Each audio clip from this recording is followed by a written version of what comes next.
Hello, magandang araw mga kababayan. So meron tayong re-react dito. Ito ay video. Nagva-viral to eh. Ang nag nito, ang nagsulat nito ay si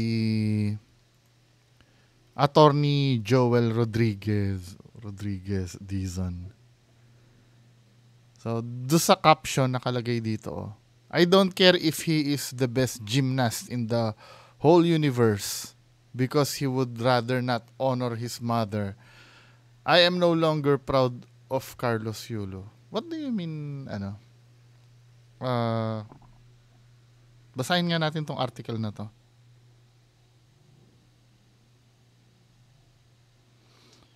Because he would rather not honor his mother. What do you mean? Ano ba yung pambabastos doon? It's incredible struggle for me to be proud of a boy who did not care that his mother was not present in Malacanang Palace for this once in a lifetime experience. Hindi, ang tanong ko lang dito, kasama niya ba yung, ito si attorney Joel Rodriguez Dizon na to, kilala niya ba yung pamilya? Or nagbabase din lang siya sa Hindi, may mga time, hindi naman natin alam eh. Malay mo gusto naman ni Carlos Yulo na nandun sila. Wala namang naitanong na naniyaya mo ba yung nanay mo na nandoon sa Malacanang? Malay mo, inimbitahan niya naman. Hindi naman siya basto sa magulang niya, nakikita ako. Kumbaga, alam niya naman na may gap sila. Siyempre, ito kasi yung problem eh. Yes, tama naman to. Wala namang masama dito sa sinabi na to eh. Pero yung aakyusahan mo na walang pakialam si Carlos Yulo, na yung nawala daw yung nanay niya doon sa Malacanang Palace. Grabe naman yun. Sana alam mo din yung word na tampuhan. May word kasi na tampuhan eh. Hindi naman porket na once in a lifetime yan, kailangan i-cure na agad yung tampuhan, di ba? Ang pagtatampo kasi, kahit science nahihirapang i-explain yan eh. De, biro lang yun ha. Ano lang yun, parang sarcastic joke ko lang yun. Kasi di ba, kahit minsan yung tampo na yan, kahit gutom na gutom ka na, nagagawa mong hindi kumain eh. Tama ako, hindi. Di ba? Kahit ikakamatay mo na yung gutom mo, pag nagtatampo ka, hindi ka talaga kakain. Di ba? Hindi na well, sa perfect world kasi, ang sinasabi kasi ni attorney Joel Rodriguez Dizon, sa perfect world, nag-i-exist kasi itong mga ganito. Yung pag may mga once in a lifetime experience, parang kalimutan muna natin ang problema. Hindi naman natin kasi ako, nararamdaman ko rin, mamaya pag-usapan natin tapusin muna natin to, baka maganda naman yung if he had skipped the Malacanang rites because his mother couldn't be there, that would have gone down in history as the greatest tribute a child ever gave to the woman who gave birth to him. Nandun naman lagi yung utang na loob dahil kineri siya ng 9 months. 'Di ba? Parang for me sa bagay attorney naman to eh, may talino naman itong sinasabi niya eh. Pero parang hindi niya yata nagigets yung word na Kasi iba-iba, may mga ganito kasi yan eh. Iba-iba kasi ang level natin sa buhay na pagtingin sa isang bagay. Halimbawa ganito, Sa ibang pamilya, kapag hindi mo tinawag na ate o kuya ang nakatatanda mong kapatid, hindi mo pino at opo, bastos ka nun. Tama? Bastos ka nun. Pero sa family, ako hindi ko tinatawag na ate ang ate ko eh. Ang tawag ko sa ate ko, pangalan eh. Hindi ko pinupo yun. 'Di ba? Sanay akong tawagin ang ate ko sa pangalan niya eh. So, kailangan ba, bastos ako sa paningin mo? Eh kung sa namin, normal naman yun eh. Sa amin eh. Ang ibig ko sabihin dito, yes, tama naman to sinasabi mo na to, dapat kasama yung nanay doon, Eh kung may decision silang ganoon kasi iyan ay personal decision yun. 'Di ba? Parang wag mong pangungunahan yung tao. He had the chance, but he blew it. Time will come when winning Olympic medals will become commonplace, even routine for Filipinos, as advancement in sports technology and scientific training methods continue to level the playing field of world athletics. These two gold medals can only get less and less talk about the years go by. Hidilyn Diaz will attest to that. Hindi, yes, tama naman pero pag pinag-usapan mo yung sino yung kauna-unahang Pilipina na nakakamit ng gold medal? Filipina. Si Hidilyn Diaz, nandun pa rin, pag-aari niya pa rin yun. Kahit pa sabihin mo nakalimutan, parang ganito si Rizal naman hindi naman napapag-usapan yan araw-araw eh. Pero when the time comes na mapag-usapan yung mga bayani, lumilitaw lagi si Rizal. 'Di ba? Yan ang yes, malay mo sa susunod na panahon nagiging common na lang ang manalo ng gumagaling na yung mga athlete natin, Nagiging common na lang yung nananalo. Parang yung nangyari kay Pacquiao, 'di ba? Dumating sila Cuadro Alas, sila hindi na ganun kabagsik ng suporta katulad kay Pacquiao before. Pero every time na napag-uusapan ng boxing, si Pacquiao pa rin ang lumilitaw. Lalo na yung sa gold medal na yan, 2 ang nakuha ni Carlos Yulo. Pag napag-usapan na naman niya, may Olympics naman na darating, at pag-uusapan naman na 2 medal ang nakuha, si Carlos Yulo pa rin ang lilitaw. 'Di ba? Yung sabi niya gano'n, even greatness will fade. No, hindi ako naniniwala doon. Well, hindi ko naman pwedeng i-contest tong opinion ng ng attorney.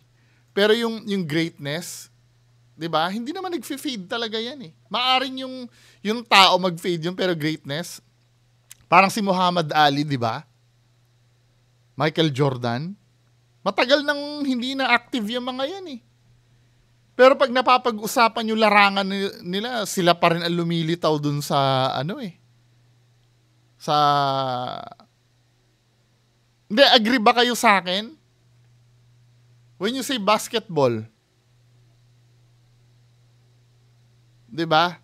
When you say basketball, sinong unang pumapasok sa isip mo? Yung mga kinukonsider na GOAT. Debatable kasi ang pagiging GOAT eh. 'Di ba? Nandiyan si Kobe Bryant, si Michael Jordan, tapos si LeBron James, 'di ba? Kahit na mamatay ang tatlo na 'yan, sila Michael Jordan, Kobe Bryant, tsaka sa lilitaw at lilitaw pa rin ang pangalan nila pag may discussion.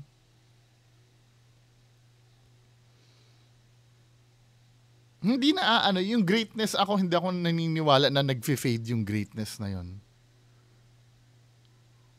Well, yung mga susunod na lang sa kanila siguro, yung mga, katulad doon sinabi niya, pag naging common na lang, parang ganito yan, parang ganito. Nung sa lethal injection, yung pagbitay, ang naalala ko talaga doon si Leo Echegaray eh. Pero alam nyo ba na may nabitay kasunod ni Leo Echegaray? Hindi nyo na maalala kung sino. Alam ko 3 yun eh. May sumunod na nabitay kay Leo Echegaray. Pero dahil siya yung kauna-unahan, Siya yung naaalala. 'Di ba? Ano, kilala niyo pa ba yung yung or ang akala nyo after ni Leo Echegaray pinawalang bisa ang death penalty? Meron pa. May sumunod pa kay Leo Echegaray, kaya lang hindi na naalala yon. Pero dahil nga kauna-unahan si Leo Echegaray, hindi ko naman sinasabing pagiging great yung hindi ko naman sinasabing greatness yung na-achieve ni Leo Echegaray. Pero 'di ba may mga time kasi na hindi ka talaga makakalimutan. I believe kasama si Carlos Yulo doon. Doon sa kahit nga si si Talia si Marimar, 'di ba? Maaalala mo pa rin yun dahil nag-hit yun dati eh. Kahit na tumanda na si Marimar si Talia, 'di ba? Speed will decay, luster will dim, bluster will mellow, pride will erode, and the end of our bodies break down. Our health will fail. Muhammad Ali and Mike Tyson are Oo, tama to. 'Di ba? Pero yung iniwan nila sa larangan, buhay yun forever. Immortal sila nun. Kahit si Rocky Marciano nga hanggang ngayon naiisip pa rin ng tao eh. Hindi naman naiisip si Rocky Marciano na matanda na eh. Ang iniisip kay Rocky Marciano nung time na undefeated yung record niya nun eh. 'Di ba? Si si James Dean ba? Iniisip mo ba na siya ay tumanda na? Hindi. Sino pa ba yung mga legends na si Elvis Presley? Wala na si Michael Jackson. 'Di ba kahit patay na yung mga yan, immortal pa rin yun sa mga fans nila. Beatles eh. Mga ganyan sila, John Lennon. 'Di ba? Medyo ako eh. Tapos sabi niya dito, but mothers will stay forever priceless, forever irreplaceable. But unacknowledged mothers will forever be sobbing in some lonely corner somewhere. Hindi naman siya inacknowledge eh. Hindi naman siya unacknowledge eh. Yung interview nga ni Carlos Yulo, 'di ba? Yung interview ni Carlos Yulo, sinabi niya, if totoo po kayong proud sa akin, ako po ay maligay. 'Di ba? Sinabi niya, inacknowledge niya naman 'yun. Pati nga tatay niya inacknowledge niya eh. Nung sinalubong siya sa parada, 'di ba? Pinost niya pa nga yung tatay niya eh. Na sumalubong sa kanya eh. Foxy women and sultry girlfriends, any which way they undress, will forever be self-objectifying, crass, cheap, and irrelevant distraction. Choosing who to honor was no-brainer. The boy really blew it. Wag naman, hindi naman unfair naman ito.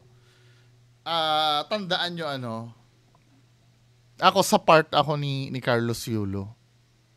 I think naman na wala namang masama do sa part ni Carlos Yulo na na ginawa. Hindi naman unang-una hindi naman natin alam yung behind the scenes. Malay mo nagre-reach out din naman siya. Syempre nanay niya medyo tampo-tampo din 'di ba?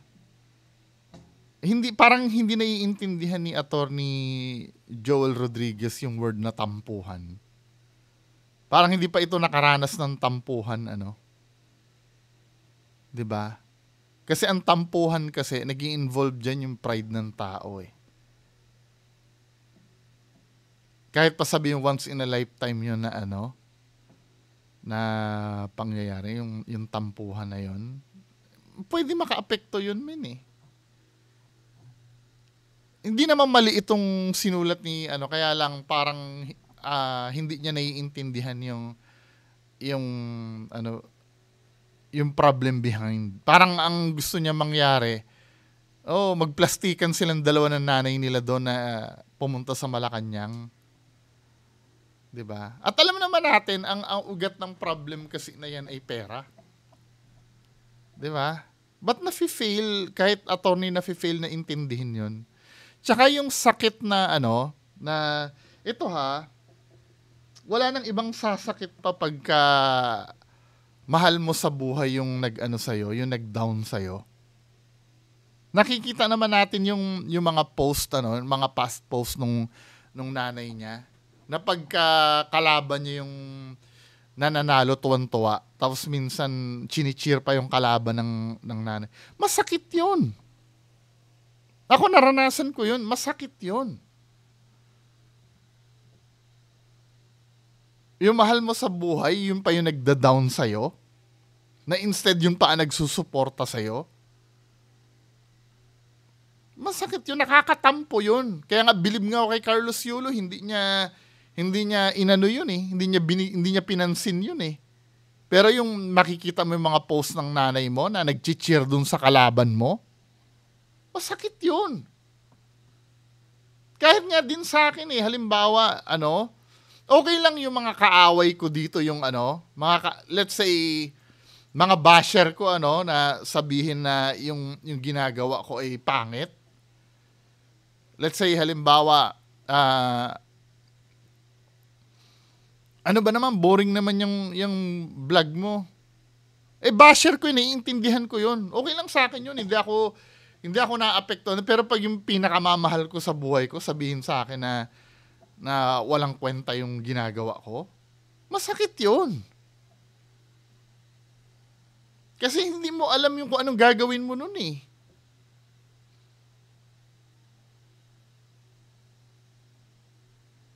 Just imagine na yung inaasahan mo na susuporta sa'yo, tapos ganun ang sasabihin sa'yo, nabubwisit do sa ginagawa mo.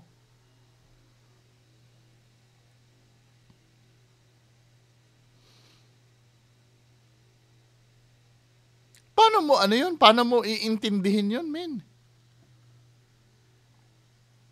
Maiintindihan mo kung kung halimbawa kinriticize ka ng nanay mo dahil gusto mo talaga na mapabuti ka, pero sasabihin na hindi maganda yung ginawa mo, or mas nag-cheer pa doon sa kalaban mo.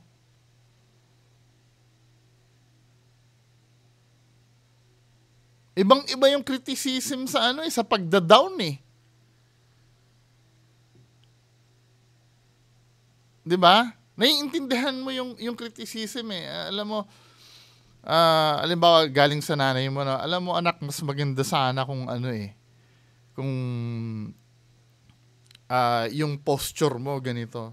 Pero yung makikita mo na walang sasabihin ng nanay mo na walang kwenta yung ginagawa mo. Parang ganun ang dating eh.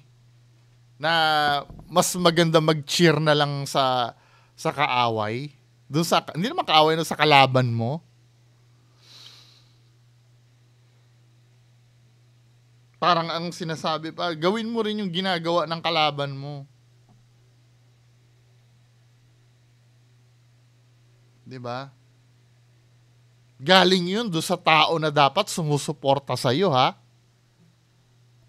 Maririnig mo yun sa sa taong mahal mo. Tapos pagka nagtagumpay ka, tapos sisisihin mo ko dahil wala sa tabi ko yung come on. 'Di ba? Pero hindi ko naman sinasabing mali itong syempre galing pa rin naman ito sa matalinong utak eh. Itong na to, hindi ko siya pwedeng questionin kasi attorney to, pero parang hindi niya yata naiintindihan na yung hindi pagsama sa nanay na yan at girlfriend, ito ay mga na lang to mga personal na lang to personal decisions na lang to na wala naman ako nakikitang pambabastos diyan. 'Di ba? Hindi kayo may nakikita ba kayong pambabastos diyan na dapat nanay ang kasama diyan? 'Di ba? Hindi ko naman nakikita 'yon na ewan ko kung gumagawa lang talaga sila ng issue Pero kung aanuhin mo, yung pinagdaanan niya sa nanay. Ako pinagbabasihan ko lang naman yung nababasa ko sa social media. 'Di ba? Yung nanay niya kasi yung nagdadala ng away sa ano eh, sa public eh. Hindi naman siya mismo eh. 'Di ba? Sinagot niya naman na maayos. Kasi nga nagsalita lang siya nung nagpa-interview yung nanay niya sa public.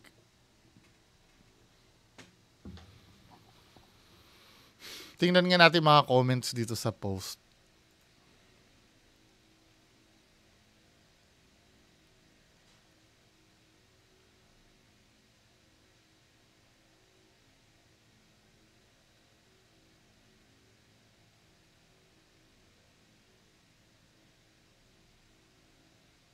Ang laging ano eh, ang lagi niya sinasabi,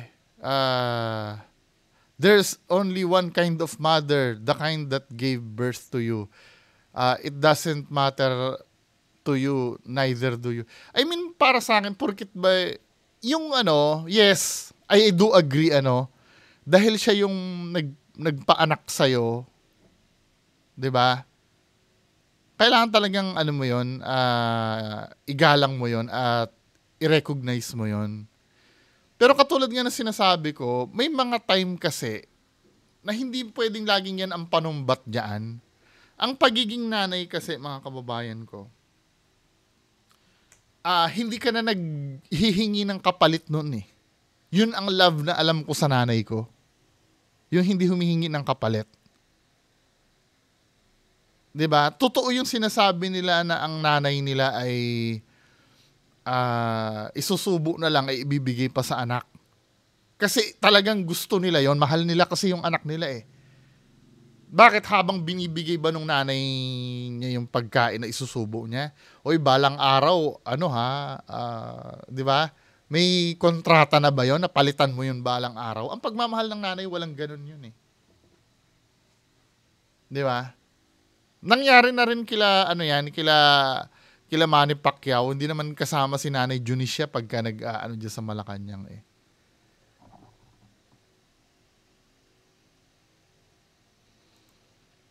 Ano yung mga ano dito?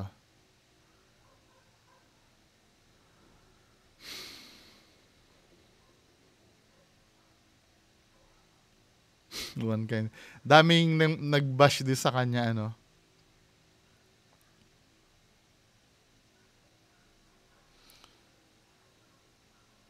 Ito nga, ito yung sinasabi ko eh, yung ano, nung nag-cheer yung for Japan's winning, masakit ito. Ito yung sinasabi ko. Yung tao nagmamahal sa'yo na dapat aangat sa'yo, yan pa yung ano, nagsabi sa'yo na parang walang kwenta. 'Di ba? Ewan ko. Yung parang ano eh, parang pinupush nila yung narrative dito kay Carlos Yulo na siya ay walang kwentang anak eh. Pero hindi nila napapansin yung kung yung nanay ba ay may kwenta din o wala. Parang wala namang ginawa. For me, ano bang ginawang masama ni Carlos Yulo sa nanay niya? May ginawa ba si Carlos Yulo? Pinagmumura niya ba online? Sinagot niya naman na maayos eh. 'Di ba?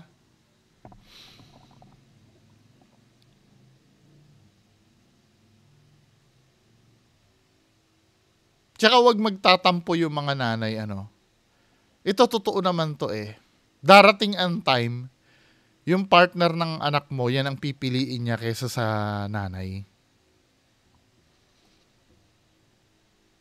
'Di ba? Nakalagay din naman sa Bible yan eh, yung iiwan mo ang mga magulang mo. 'Di ba? Pag nagkaroon ka ng partner sa buhay. Kaya kung girlfriend ni Carlos Yulo yung nandoon man, o ano, hindi mo maano yun. Kasama sa buhay yun. Hindi palaging, ano, maliban na lang, itong si attorney ay, walang asawa, hindi niya naiintindihan yun siguro. No?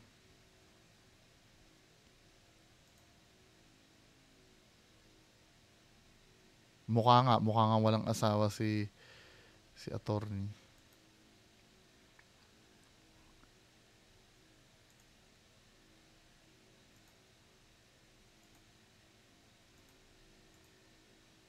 Anyway, mga kababayan ko, anong tingin nyo dito sa usapin na to?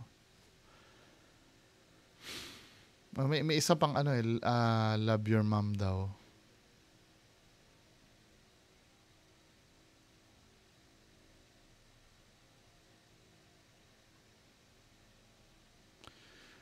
$2.8 million na-reach. Nag-viral kasi yung post niya eh. Sabi niya ganun. 2.8 million people couldn't all be wrong. Could they? Especially when 1.4 million of them positively agreed with the message. I hope Carlos take notes. I was going to say 2.8 million Filipinos love their mothers. But actually, in all likelihood, the number represents Filipinos who love Carlos' mother. It really pains one to... Talo pa rin yung Ay, hindi. 50-50 pa rin yung tao. At saka ang sinasabi mong gano'n na 1.4 positively agreed.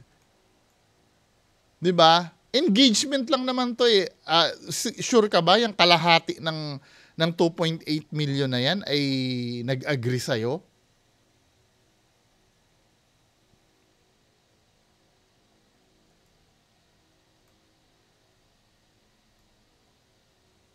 Sabi ko na, Attorney Joel, you must be so proud of those millions of engagement. It's funny how you didn't realize that most of them are people either laughing at you or sharing your post with none so flattering comments, di ba? Parang pinagmalaki niya nga ano ba to? Attorney ba talaga to? Kasi ang sabi niya dito,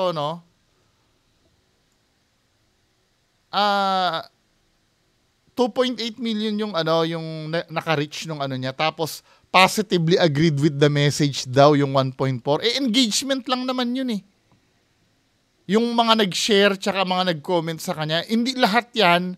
Biro mo sa 28 million na na-reach nung post niya, kalahati lang dun yung nag-engage. At ina-expect niya yung kalahati dun positive na daw. No! Hindi.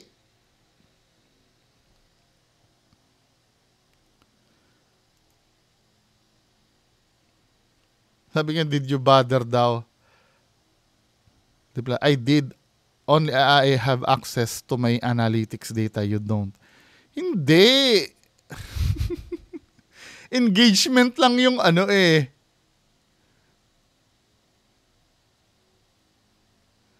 Engagement lang yung nakita mo eh. Paano mo nasabi perfect na perfect yung nag-engage sa post mo? Positive lahat yan?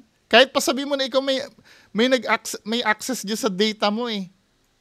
'Di ba? Doon sa analytics ng page mo eh. Kahit ikaw lang yung may access niyan eh. So ibig sabihin yung 1.4 million, yung kalahati ng na-reach ng post mo ay agree sa'yo lahat na nag-engage dan. 'Di ba? Katarantaduhan 'yun, men. Attorney ka pa naman. Dito naman hindi ako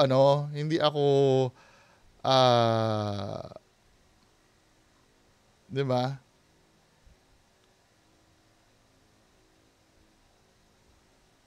Majority ng engagement mo ay laughing at you. Sabing ganon. Medyo may pagka-delusional din ng konti, no? Pero ano ba yung message na natin dito? Hindi magandang panumbat 'yan. 'Di ba? Hindi magandang panumbat kasi siguro lumaki si attorney na mahal siya nung nanay niya at proud na proud sa kanya yung nanay niya. Or natutuwa do sa achievement, 'di ba? Alam naman kasi natin na ang basis ng problem nila ay pera. Yun lang naman yun. Mga kababayan ko.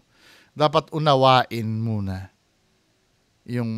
kasi yung pagpunta diyan, tayo mga audience ang ikinaka-proud lang naman natin diyan yung achievement niya eh. Yung personal buhay niya, wala naman tayong pakialam dun eh. 'Di ba? Kung ano lang yung ginawa niya sa publiko. Now, nilabas kasi ng nanay niya yan. Kaya nakisawsaw na lahat ng tao. Nakisawsaw na tayong lahat. Pero kung hindi nila ginawa yon, 'di ba? Ang aanuhin lang natin yung nilabas sa publiko. Katulad niyan, ano, hindi naman dinisclose ano ba yung dahilan bakit wala doon yung nanay niya. Ba't mo pakikialaman yun, 'di ba? Okay lang sana kung naglabas ng balita na umiyak yung nanay niya sa public na hindi man lang kami inimbitahan ni Carlos sa Malacanang, 'di ba? Doon pwede pa mag-react ka doon, pero yung hindi mo naman alam na wala namang isyung gano'n na gumawa ka ng issue out of nowhere. Anyway, mga kababayan ko, yan lang po muna. Maraming salamat. Bye-bye.